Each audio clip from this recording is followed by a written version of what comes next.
ಎಡ್ಮೂರಿನಲ್ಲಿಯೂ ಕೋಟಿ ಚೆನ್ನಯರ ಮುಂದಾಳತ್ವದಲ್ಲಿ ಯುದ್ಧಕ್ಕೆ ಸಿದ್ಧತೆಗಳು ನಡೆದವು. ಒಡೆಯರ ಉಪ್ಪನ್ನ ತಿಂದ ಋಣ ತೀರಿಸಲು ಇದು ಸರಿಯಾದ ಕಾಲ ಎಂದು ಕೋಟಿ ಚೆನ್ನಯರು ಬಹಳ ಉತ್ಸಾಹದಿಂದ ಸಿದ್ಧರಾದರು. ದೇವಣ್ಣ ಬಳ್ಳಾಳರು ದಂಡಿನವರನ್ನು ಬೀಡಿನ ಅಂಗಳದಲ್ಲಿ ಸೇರಿಸಿ ತುಂಬಿದ ಸಭೆಯಲ್ಲಿ ಹಿರಿಯರ ಸಮ್ಮುಖದಲ್ಲಿ ಚೆನ್ನಯನಿಗೆ ರಣವೀಳ್ಯವನ್ನಿತ್ತರು.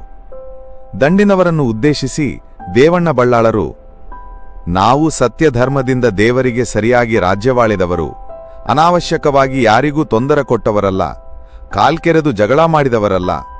ನಮ್ಮ ರಾಜ್ಯದ ಮೈಯಾದ ಗೌರವಗಳನ್ನು ಕಾಪಾಡುವುದು ನಿಮ್ಮ ಕೈಯಲ್ಲಿದೆ. ನಾಳೆ ಮಾರ್ಗಶಿರ ಮಾಸದ ಶುಕ್ಲಪಕ್ಷದ ಷಷ್ಠಿ. ಇದೇ ಮುಹೂರ್ತದಲ್ಲಿ ಯುದ್ಧ ಪ್ರಾರಂಭವಾಗಿ 8 ಹಗಲು 8 ರಾತ್ರಿ ನಿರಂತರ ಯುದ್ಧ ನಡೆಯುತ್ತದೆ. ರಣಭೂಮಿಯಲ್ಲಿ ನಾನೂ ಇರುತ್ತೇನೆ. ದೇವರು ನಿಮಗೆ ಒಳ್ಳೆಯದನ್ನೇ ಮಾಡಲಿ ಎಂದು ಆಶೀರ್ವದಿಸಿದರು.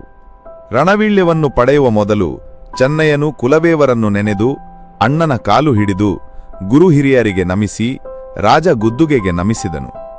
ಆ ದಿನ ರಾತ್ರಿ ವಿಶ್ರಾಂತಿ ಪಡೆದು ಮರುದಿನ ಬೆಳಿಗ್ಗೆ ಶುಚಿರ್ಭೂತರಾಗಿ ಶ್ರೀಗಂಧವನ್ನು ಮೈಗೆ ಲೇಪಿಸಿ ಕುಲದೇವರನ್ನು ನೆನೆದು ತಮ್ಮ ರಾಮಲಕ್ಷ್ಮಣ ಸುರಿಯಗಳನ್ನು ಒರೆಯಲ್ಲಿ ಸಿಕ್ಕಿಸಿ ಬೀಡಿಗೆ ನಡೆದರು. ಸುಬ್ರಹ್ಮಣ್ಯದ ಪ್ರಸಾದವನ್ನು ದಂಡಿನ ಎಲ್ಲರಿಗೂ ಕೊಟ್ಟು ಎಲ್ಲರೂ ಯುದ್ಧಭೂಮಿ ಸೇರಿಕೊಂಡರು. ಪೂರ್ವ ನಿರ್ಧರಿತವಾದಂತೆ ಕೊಂಬು ಕಹಳೆಗಳು ಮೊಳಗಿದವು. ಪ್ರಾರಂಭವಾಯಿತು ಘನಘೋರ ಯುದ್ಧ.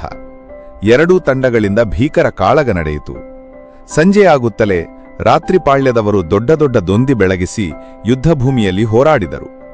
ರಾತ್ರಿ ಹಗಲೆನ್ನದೇ ರಾಜ್ಯದ ಉನ್ನತಿಗಾಗಿ, ಮರ್ಯಾದೆ ಗೌರವಗಳಿಗಾಗಿ ಮನೆಮಂದಿಯ ಪರಿವೆಯೇ ಇಲ್ಲದೆ ಹೋರಾಡಿಕೊಂಡಿದ್ದರು. 6 ದಿನದ ಯುದ್ಧ ಮುಗಿದು 7ನೇ ದಿನದ ನಿರ್ಣಾಯಕ ಯುದ್ಧಕ್ಕೆ ಸಿದ್ಧರಾದರು. ಚಂದುಗಿಡಿ ಮತ್ತು ಚೆನ್ನಯರು ಯುದ್ಧರಂಗದಲ್ಲಿ ಪರಸ್ಪರ ಒಬ್ಬರನ್ನೊಬ್ಬರು ಹರಿದು ತಿನ್ನುವಂತೆ ಎದುರಾದರು. ನಡೆಯಿತು ಭೀಕರ ಯುದ್ಧ. ಚೆನ್ನಯನು ವೀರಾವೇಶದಿಂದ ಜಿಗಿದು ತನ್ನ ಲಕ್ಷ್ಮಣ ಸುರಿಯದಿಂದ ಚಂದುಗಿಡಿಯ ಎದೆಯನ್ನು ಬಲವಾಗಿ ತಿವಿದನು. ಚಂದುಗಿಡಿಯ ಕುತಂತ್ರ, ಮಾತ್ಸರ್ಯ, ದುರ್ಗುಣ ಅಲ್ಲಿಗೆ ಕೊನೆಗೊಂಡಿತು. ಅವನ ಪ್ರಾಣಪಕ್ಷಿ ಹಾರಿಹೋಯಿತು. ಅಷ್ಟೊತ್ತಿಗಾಗಲೇ ಕತ್ತಲೆ ಆವರಿಸಿತ್ತು. ಕೇಮರ ಬಳ್ಳಾಳರಿಗೆ ತನ್ನ 2 ಕೈಗಳು ಕತ್ತರಿಸಿ ಹೋದಂತೆ ಭಾಸವಾಯಿತು. ಎಡ್ಮೂರಿನವರಿಗೆ ಎಲ್ಲಿಲ್ಲದ ಸಂತೋಷವಾಯಿತು. ಆದರೆ ಆ ಸಂತೋಷ ಬಹಳ ಕಾಲ ಉಳಿಯಲಿಲ್ಲ. ರಾತ್ರಿ ಮಲಗಿದ್ದಾಗ ಕೋಟಿಗೆ ಭೀಕರ ಕನಸೊಂದು ಬೀಳುತ್ತದೆ. ಆ ಕನಸಿನಲ್ಲಿ ಒಬ್ಬ ಯೋಧ ಜಟ್ಟಿ ಚಲ್ಲಣವನ್ನು ತೊಟ್ಟುಕೊಂಡು ಕೋಣದ ಮೇಲೇರಿ ರಣಭೂಮಿಯನ್ನು ದಿಟ್ಟಿಸುತ್ತಾ ತೆಂಕು ದಿಕ್ಕಿಗೆ ಹೋಗುತ್ತಾನೆ. ರಕ್ತಸಿಕ್ತವಾದ ಮೈ, ಕೈಯಲ್ಲಿ ಖಡ್ಗ, ವಿಕಾರವಾಗಿ ನಗುತ್ತಿರುವುದನ್ನು ಕಂಡು ನನಗೆ ಹೆದರಿಕೆಯಾಗಿ ಎಚ್ಚರವಾಯಿತು ಎಂದು ತನ್ನ ಕನಸಿನ ವಿವರಣೆಯನ್ನು ತಮ್ಮನ ಚೆನ್ನಯ್ಯನಿಗೆ ವಿವರಿಸುತ್ತಾನೆ. ಎಷ್ಟು ಪ್ರಯತ್ನಪಟ್ಟು ಕೂಗಾಡಿದರೂ ನನ್ನ ಬಾಯಿಯಿಂದ ಸ್ವರವೇ ಹೊರಬರುತ್ತಿರಲಿಲ್ಲ ಎನ್ನುತ್ತಾನೆ. ಬೆಳಿಗ್ಗೆ ಆ ದಿನದ ಯುದ್ಧಕ್ಕೆ ಸಿದ್ಧರಾದರು. ಈ ದಿನ ನಾನೇ ಮುಂದಾಂಗಿ ಕಾದಾಡುತ್ತೇನೆ, ನೀನು ನನಗೆ ಬೆಂಬಲವಾಗಿರು ಎಂದು ಕೋಟಿ ಹೇಳುತ್ತಾನೆ. ಚೆನ್ನಯ್ಯನು, ಬೇಡ ಅಣ್ಣ, ನೀನು ನನ್ನ ಹಿಂದಿನಿಂದ ಇರು, ನಾನೇ ಮುಂದುವರಿಯುತ್ತೇನೆ ಎಂದು ಎಷ್ಟು ಹೇಳಿದರೂ ಕೇಳದೆ ಹಠ ಮಾಡಿ ವಿಚಿತ್ರವಾಗಿ ಮುನ್ನಡೆಯುತ್ತಾನೆ.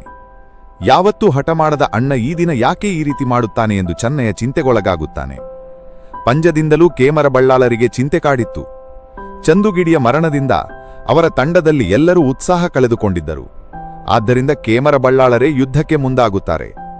ಯುದ್ಧರಂಗದಲ್ಲಿ ಕೇಮರ ಬಳ್ಳಾಳರಿಗೆ ಕೋಟಿಯೇ ಎದುರಾಗುತ್ತಾರೆ. ಭೀಕರವಾದ ಕಾಳಗ ಪ್ರಾರಂಭವಾಯಿತು.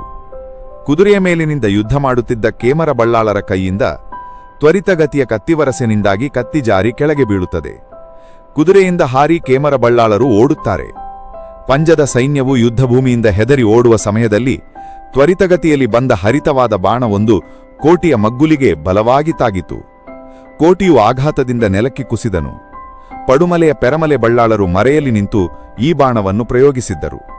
ಹಾಲನ್ನು ಕೊಟ್ಟು ಸಾಕಿದ ಪೆರಮಲೆ ಬಳ್ಳಾಳರು ಮರೆಯಲ್ಲಿ ನಿಂತು ತನ್ನ ಕೈಯಾರೆ ಈ ರೀತಿಯ ಕೃತ್ಯ ಮಾಡಿದರು. ತಾಳಲಾರ್ದ ನೋವಿನಿಂದ ಈ ಬಾಣವನ್ನು ಯಾರು ಪ್ರಯೋಗಿಸಿದರು, ಎಲ್ಲಿಂದ ಪ್ರಯೋಗಿಸಿದರು ಎಂದು ಕಷ್ಟಪಟ್ಟು ತಿರುಗು ನೋಡಿದ. ತನ್ನ ಕಣ್ಣನ್ನು ತಾನೇ ನಂಬದಾದನು. ಕಳೆದ ರಾತ್ರಿ ತಾನು ಕಂಡ ಕನಸಿನ ಅರಿವಾಯಿತು. ಕೋಣದ ಮೇಲೆ ಕುಳಿತು ದಕ್ಷಿಣಾಭಿಮುಖವಾಗಿ ಹೋಗುವುದೆಂದರೇನು? ಅದು ಯಮಧರ್ಮರಾಯನ ದಿಕ್ಕಲ್ಲವೇ? ಅಂತೂ ತನ್ನ ಕಾಲ ಸನ್ನಿಹಿತವಾಯಿತು ಎಂದು ಕೋಟಿಗೆ ತಿಳಿಯಿತು. ಕಷ್ಟಪಟ್ಟು ಕೋಟಿ ಪೆರಮಲೆ ಬಳ್ಳಾಳರನ್ನು ನೋಡಿ, ಬಳ್ಳಾಳರೇ, ಇದು ನಿಮಗೆ ಭೂಷಣವೇ? ನಿಮ್ಮ ಪ್ರಾಣವನ್ನು ಉಳಿಸಿದ ಮನ್ಯವತಿಯಾದ ದೇಯಿಬೈದೆದಿಯ ಪವಿತ್ರವಾದ ಗರ್ಭದಲ್ಲಿ ಜನಿಸಿದವರು ನಾವು. ನಿಮಗೆ ಎಂದಿಗೂ ನಾವು ಕೇಡು ಬಗೆದವರಲ್ಲ. ನಿಮ್ಮ ತೊಡೆಯೇರಿ ಎಡಬಲಗಳಲ್ಲಿ ನೊರೆಹಾಲು ಕುಡಿದ ಮುದ್ದು ಮಕ್ಕಳಿಗೆ ನಿಮ್ಮ ಕೈಯಿಂದಲೇ ವಿಷ ಉಣಿಸುವ ಮನಸ್ಸಾದರೂ ನಿಮಗೆ ಹೇಗೆ ಬಂತು? ಈಗ ನಿಮಗೆ ಸಮಾಧಾನವಾಯಿತೆ ಎಂದು ತನ್ನ ಅಂತರಾಳದಿಂದ ಮಾತನಾಡಿದನು. ಆ ಮಾತುಗಳನ್ನು ಕೇಳಿ ಬಳ್ಳಾಳರ ಕಣ್ಣಿನಿಂದ ಒಂದೇ ಸಮನೆ ನೀರಿಳಿಯಿತು. ಅವರು, ಮಗ, ನಿನ್ನನ್ನು ಕೊಲ್ಲಬೇಕೆಂದು ಉದ್ದೇಶಿಸಿ ನಾನು ಬಾಣ ಪ್ರಯೋಗಿಸಲಿಲ್ಲ. ಯಾವುದೋ ಶಕ್ತಿ ನನ್ನ ಮನಸ್ಸನ್ನು ಹಾಳು ಮಾಡಿತು. ನಾನು ಮಾಡಬಾರದ ಪಾಪ ಮಾಡಿದೆ. ಹಾಲುಣಿಸಿದ ಕೈಯಿಂದಲೇ ಈ ಹೇಯ ಕೃತ್ಯ ಮಾಡಿದೆ. ನನ್ನಂತಹ ಪಾಪಿ ಇನ್ನೊಬ್ಬರಿಲ್ಲ. ನಾನಿನ್ನು ಪಡುಮಲೆಗೆ ಹಿಂತಿರುಗಿ ಹೇಗೆ ನನ್ನ ಮುಖವನ್ನು ತೋರಿಸಲಿ? ಕೋಟಿ, ನಿನ್ನ ಜೊತೆ ನಾನೂ ಬರುತ್ತೇನೆ ಎಂದು ತನ್ನ ಕೈಯಲ್ಲಿದ್ದ ಕತ್ತಿಯಿಂದ ಇರಿದು ಆತ್ಮಹತ್ಯೆ ಮಾಡಿಕೊಳ್ಳಲು ಮುಂದಾದರು. ಕೋಟಿ ಕಷ್ಟಪಟ್ಟು ತಡೆದು, ಬಳ್ಳಾಳರೇ, ನೀವು ಸಾಯಬಾರದು. ಇನ್ನು ಮುಂದೆ ಯಾರಲ್ಲಿಯೂ ದ್ವೇಷ ಬೇಡ. ನೀವು ದೇವಣ್ಣ ಬಳ್ಳಾಳರೊಂದಿಗೆ ಸ್ನೇಹದಿಂದ ಇರಿ. ಹಾಗಿದ್ದರೆ ನನಗೂ ಸಮಾಧಾನವಾಗುತ್ತದೆ. ದೇವಣ್ಣ ಬಳ್ಳಾಳರನ್ನು ಹತ್ತಿರ ಕರೆದು, ಒಡೆಯರೇ, ನಾಗನಡೆಯ ಈ ಪುಣ್ಯಭೂಮಿಯಲ್ಲಿ ಪ್ರಾಣ ಬಿಡುವಂತಹ ಯೋಗ ನನ್ನ ಪಾಲಿಗೆ ಬಂದಿದೆ. ನೀವು ನಮಗೆ ಆಶ್ರಯ ಕೊಟ್ಟು ಕಾಪಾಡಿದ್ದೀರಿ. ಭೂಮಿ ಕೊಟ್ಟು ಅನುಗ್ರಹಿಸಿದ್ದೀರಿ. ನಮ್ಮ ಮೇಲೆ ವಿಶ್ವಾಸವಿಟ್ಟಿದ್ದೀರಿ. ನನ್ನ ಕೊನೆಯ ಆಸೆಯೊಂದಿದೆ. ನನ್ನ ಮರಣದೊಂದಿಗೆ ನಿಮ್ಮ ಹಗೆತನ ಮಾಯವಾಗಲಿ. ನೀವು ಪರಸ್ಪರ ಸ್ನೇಹಿತರಾಗಿ ಬಾಳಿರಿ. ನಿಮ್ಮ ಕೀರ್ತಿ ಅಜರಾಮರವಾಗಲಿ. ನಾನಿನ್ನು ಇಹಲೋಕ ತ್ಯಜಿಸುತ್ತೇನೆ ಎಂದು ತಮ್ಮ ಚೆನ್ನಯ್ಯನನ್ನು ಕೋಟಿ ನೋಡಿದ. ಅಣ್ಣನ ಅವಸ್ಥೆಯನ್ನು ನೋಡುತ್ತಿದ್ದ ಚೆನ್ನಯ್ಯನು ಮರ ಕಟ್ಟಿದವನಂತೆ ನಿಂತು ದಂಗಾಗಿದ್ದಾನೆ. ಕೋಟಿಯು ತಮ್ಮನನ್ನು ಹತ್ತಿರ ಕರೆದು ಅವನ ಕೈಗಳನ್ನು ಹಿಡಿದು ಕಣ್ಣೀರು ಸುರಿಸಿದ. ಗಂಟಲು ಕಟ್ಟುಕೊಂಡಿತು. ಮಾತೆ ಹೊರಡಲಿಲ್ಲ. ಕಷ್ಟಪಟ್ಟು, ತಮ್ಮ, ಸತ್ಯವತಿಯಾದ ನಮ್ಮ ಅಮ್ಮನ ಪುಣ್ಯದ ಕಿಲರದಲ್ಲಿ ನಾವಿಬ್ಬರೂ ಜೊತೆಜೊತೆಯಾಗಿ ಭೂಮಿಗೆ ಬಂದೆವು. ಈವರೆಗೆ ನೀನು ನೆರಳಿನಂತೆ ನನ್ನನ್ನು ಹಿಂಬಾಲಿಸಿದೆ. ತಮ್ಮ, ನನ್ನ ಕಾಲ ಸನ್ನಿಹಿತವಾಯಿತು. ನೀನು ಕಣ್ಣೀರು ಹಾಕಬೇಡ. ನೀನು ಇರುವಷ್ಟು ಕಾಲ ಬಳ್ಳಾಳರನ್ನು ಚೆನ್ನಾಗಿ ನೋಡಿಕೋ. ಇನ್ನು ತಡಮಾಡಬೇಡ. ನನ್ನನ್ನು ಮೂಡುಬಡಿಗೆ ಮುಖ ಮಾಡಿ ಮಲಗಿಸು. ಅಲ್ಲೆಯ ಕಂತಿದ ಪಗರಿಯನ್ನು ಎಳೆಡು ತೆಗೆ. ಅದು ಗಿಡುಗ ಹಾರಾಡುತ್ತಿದೆ. ದೇವರ ಪೂಜಾ ಕಾಲ. ನಾನಿನ್ನು ಬರುತ್ತೇನೆ ಎಂದು ದೀರ್ಘ ಶ್ವಾಸ ತೆಗೆದು ತಣ್ಣಗಾದನು.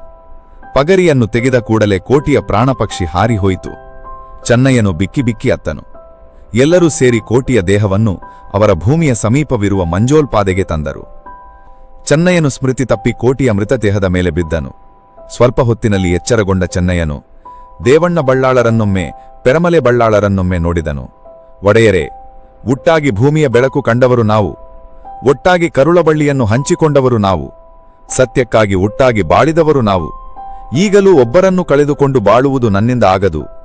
ಅಣ್ಣನಾಡಿದ ಕೊನೆಕಾಲದ ಮಾತುಗಳನ್ನು ನಡೆಸಿಕೊಡಿ ಎಂದವನೇ ದಂಬೆಕಲ್ಲಿಗ ತಲೆಯನ್ನು ಜಚ್ಚಿಕೊಂಡು ಕೊನೆಯುಸಿರೆಳೆದನು.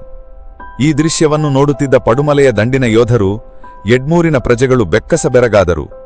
ಎಲ್ಲರೂ ಸೇರಿ ಇಬ್ಬರು ಮೃತದೇಹಗಳನ್ನು ಎಡ್ಮೂರಿನ ಕಟ್ಟಬೀಡಿನ ಎಡಭಾಗದ ಚೆನ್ನಯ್ಯನ ಭೂಮಿಗೆ ತಂದರು. ಇಬ್ಬರು ಬಳ್ಳಾಳರು ಇದ್ದು ಅವರ ಅಂತ್ಯ ಸಂಸ್ಕಾರ ಮಾಡಿದರು. ಕೋಟಿ ಚೆನ್ನಯ್ಯರು ಉಪಯೋಗಿಸುತ್ತಿದ್ದ ಆಯುಧಗಳನ್ನು ಅವರ ಅಂತ್ಯ ಸಂಸ್ಕಾರ ಮಾಡಿದ ಸ್ಥಳದ ಪಕ್ಕದಲ್ಲಿ ನೆಲದಡಿಯಲ್ಲಿ ಹುಗಿದಿಟ್ಟರು ಮತ್ತು ಉತ್ತರ ಕ್ರಿಯೆಗಳನ್ನು ಎಡ್ಮೂರಿನ ದೇವಣ್ಣ ಬಳ್ಳಾಳರ ಮುಂದಾಳತ್ವದಲ್ಲಿ ನೆರವೇರಿಸಿದರು.